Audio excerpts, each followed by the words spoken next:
In a New York City subway system, you can get away with de-interlining 50% of the system. The majority of reverse branching is just not needed. That includes the Colb, where your reverse branching is between Broadway and 6th Avenue, where both routes literally just run a block apart from one another. That includes the F&M swap in Queens, where you are replacing a 6th Avenue service with another 6th Avenue service. That includes fixing up 59th Street, where the reverse branching is between two lines that run 2 blocks apart and multiple cross-platform transfers. Those types of interlining should be relegated to the dustbin of history, as there is absolutely no reason why they should exist.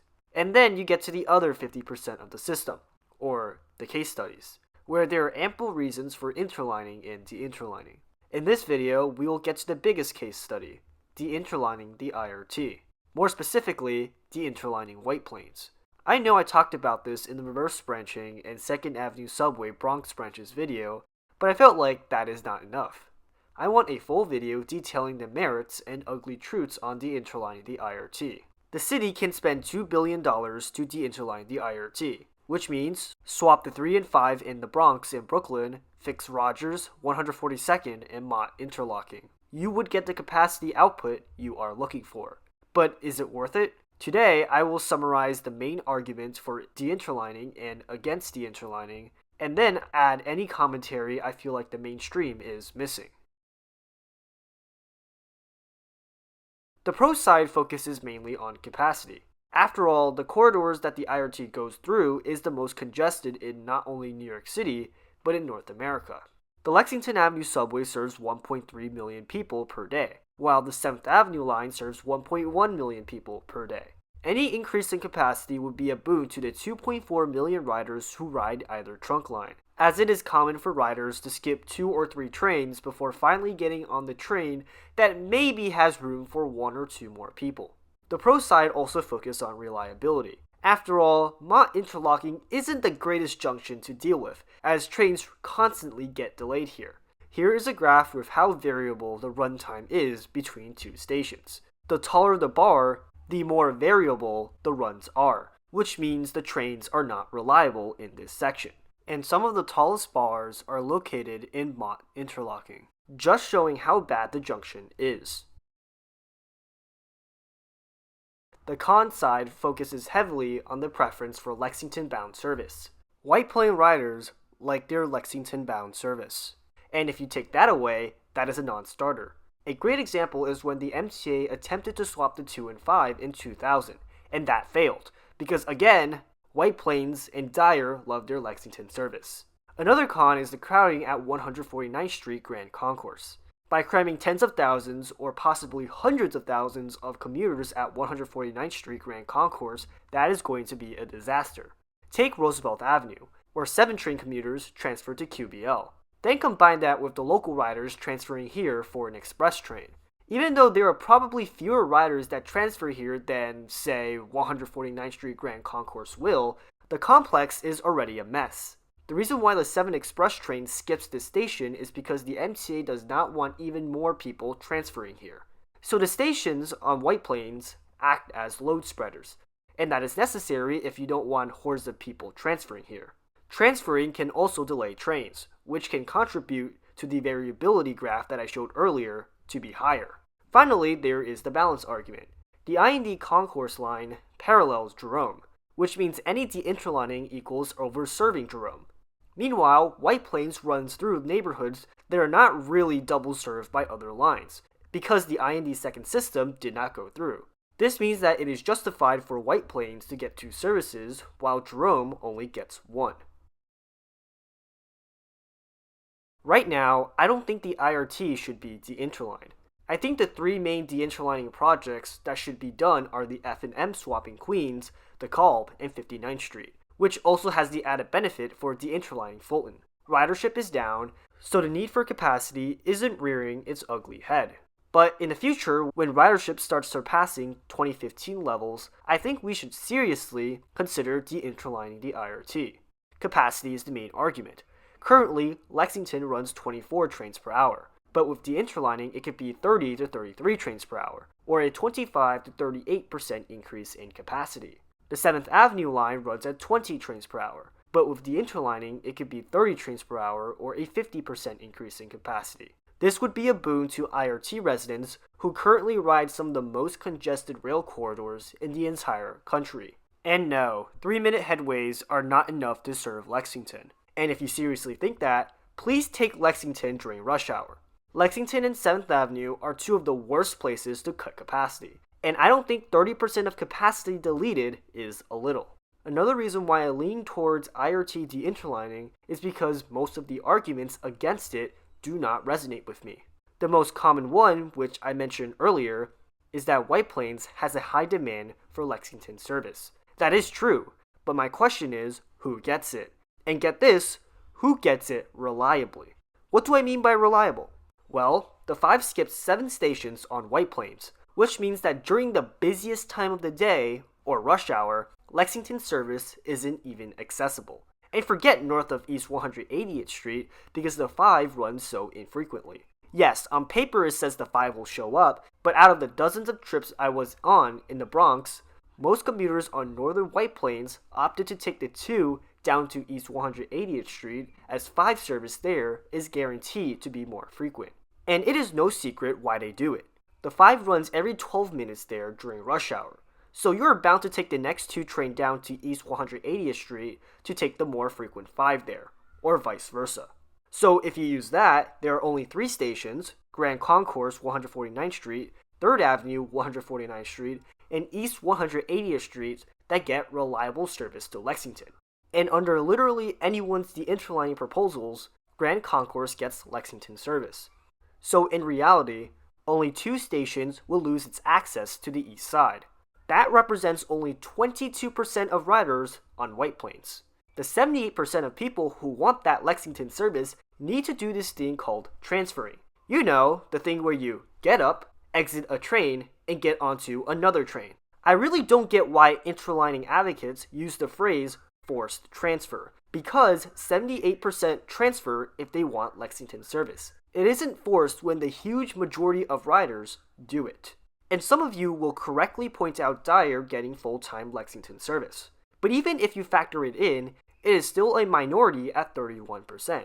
And is the 5 even the correct service to run up to Dyer? Because according to 2021 census data, the areas around Dyer are heading to destinations in Co-op City and in the Bronx. And for the people who are heading to Manhattan, it looks pretty well split, with workers heading to both the east and west sides of Manhattan. What I'm trying to say here is that Dyer riders are not uniformly pro-Lexington. A large portion of them, and I would go as far to say the majority, want 7th Avenue service, which means the 3 up Dyer instead of the 5 really isn't the end of the world. What I am saying is that White Plains is not some utopia for one-seat rides that interlining advocates will have you believe. In fact, White Plains is the embodiment of what interliners don't like, these quote-unquote winners-take-all scenarios. When 78% of riders on White Plains get only one service, the 7th Avenue Express, that is why I don't buy the one-seat ride argument. Another argument against IRT de-interlining is that de-interlining equals Jerome is overserved, which is why Jerome gets 1 service and White Plains get 2 services. But that assessment falls apart when you look at ridership statistics. Pre-pandemic, Jerome served 38 million riders, and White Plains served 40 million riders. This means that with a shorter route and fewer stations, Jerome was still able to get 95% of the traffic that the White Plains lines sees. In 2022, Jerome ridership was even higher than White Plains, at 24 million riders versus just below 22 million respectively. And this should come as no surprise when you look out the window when you're riding Jerome. The neighborhoods that Jerome passes through are some of the densest in all of New York City. What I'm trying to say that if you use your own logic on setting 2 services up White Plains because White Plains sees good ridership, then Jerome should also get 2 services. Finally, I think the 135th Street Lenox argument is overblown.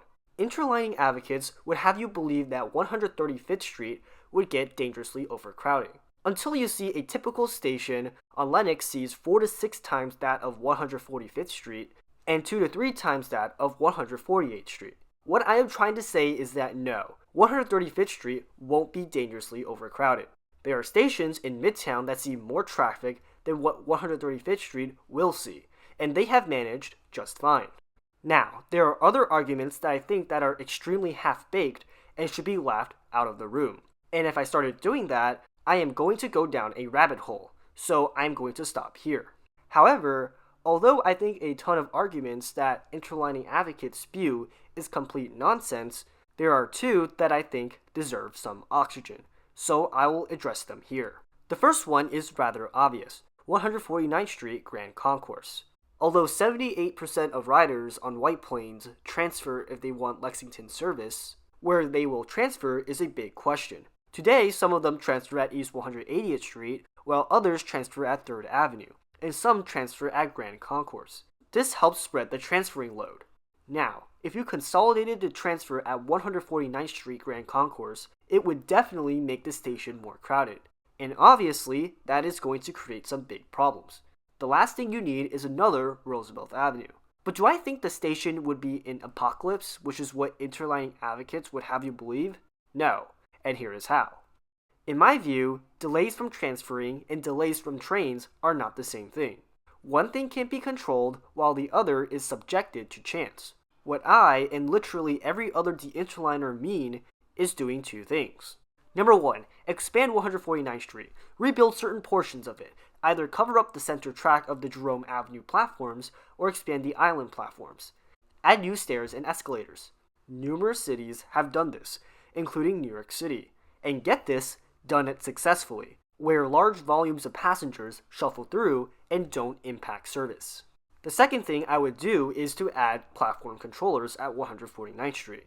Platform controllers, which were introduced in the mid-2010s, help alert the conductor of when to close the train and control crowds, and they are very effective, and are able to get trains in and out of stations in under 30 seconds. So with dwell times being average, trains move faster, not just near junctions, but also in between stations. The Lexington Express is notorious for slow speeds during rush hour, and I think it is for two reasons: dwell times and the uncertain merge at Mott interlocking. But with de-interlining, you get rid of these two issues, which would return trains back to their former speed. This is in my opinion why, despite running 30 plus trains per hour, 7 trains speed through Steinway, while the E&F, which also runs at 30 plus trains per hour, slows down before every single station. And one can blame the signals, but when you take the E&F outside of rush hour, where they don't run 30 plus trains per hour, those trains speed through. On the other hand, let's talk about Mott interlocking. You have this insane C-curve that limits trains to 10 miles per hour. And if a train enters it at the wrong place and at the wrong time, a backup will occur. But with the uncertain nature of junctions, especially Mott interlocking, this will almost guarantee that a train will enter it at the wrong time, meaning that it is almost a given that trains will get delayed here. This increases run times and again decreases capacity. Now, some of you might bring up a plan by Mystic Transit, which is having 5 trains skip 149th Street Grand Concourse on a straighter track. I used to support it, until someone in the comments pointed out that if that were to happen, 3 trains won't have a maintenance yard anymore. What I mean is that the 3 runs through new lots because of Livonia Yard. But if you continue to have that, the straighter track is going to be of little use, stopping delays because of Rogers Junction and how connected it is to the entire IRT network. What will happen is that trains will continually be delayed, which would mess up the delicate timing between 2, 4, and 5 trains at Mott interlocking. And when you spend a great deal of time and money to build this new track, you want it to stop delays.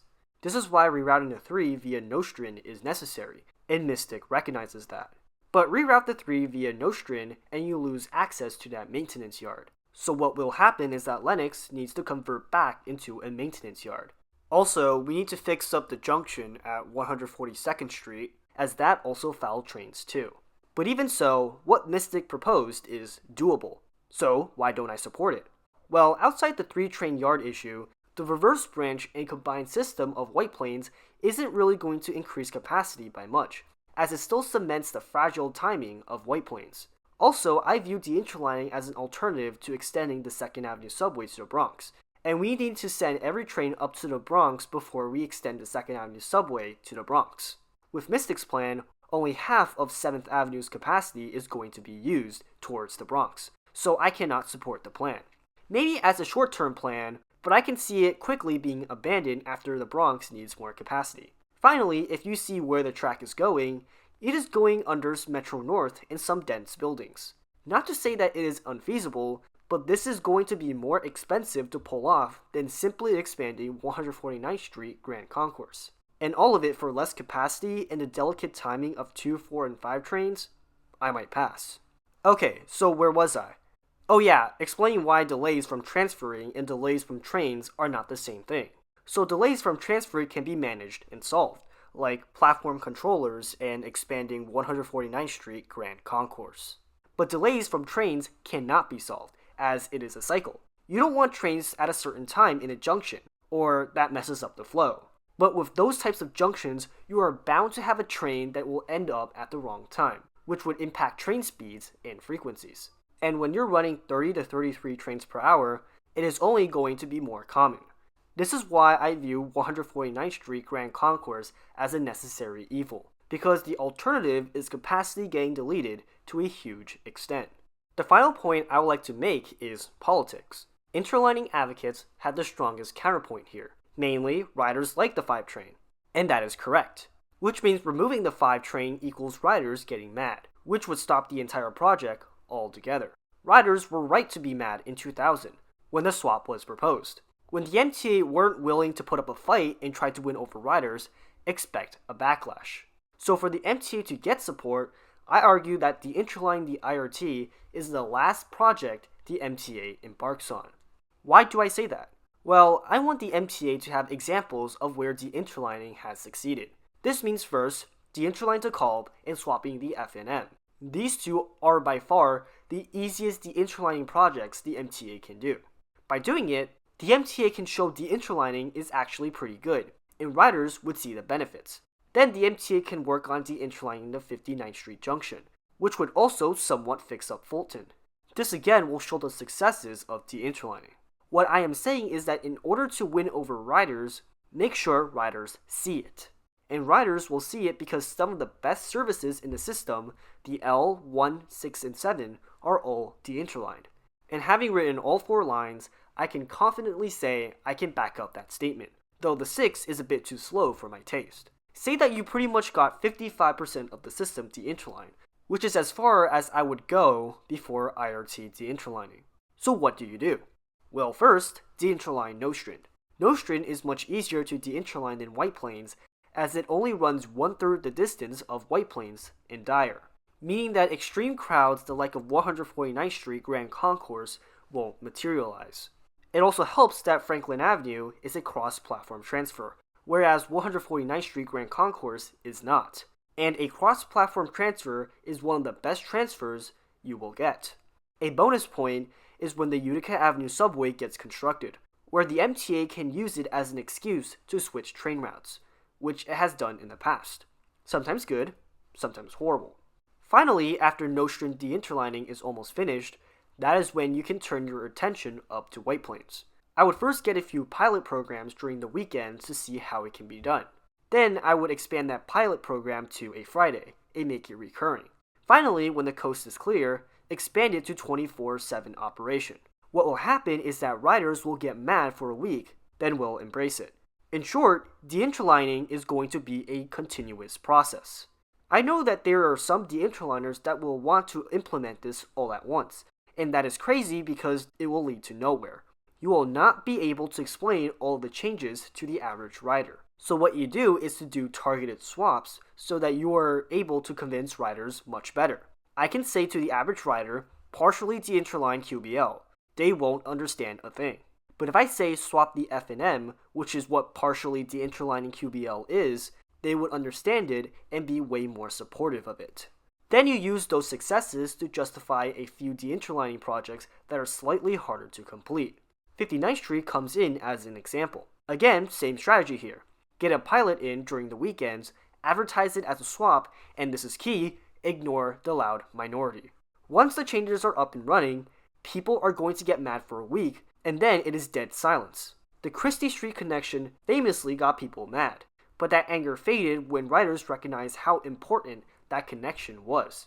It is going to be the same for de-interlining, where people are going to get mad for a week, then will recognize that, hey, I don't have to wait 10 minutes for a C train at 72nd Street, as it is only 3 minutes. In closing, I just want to say this.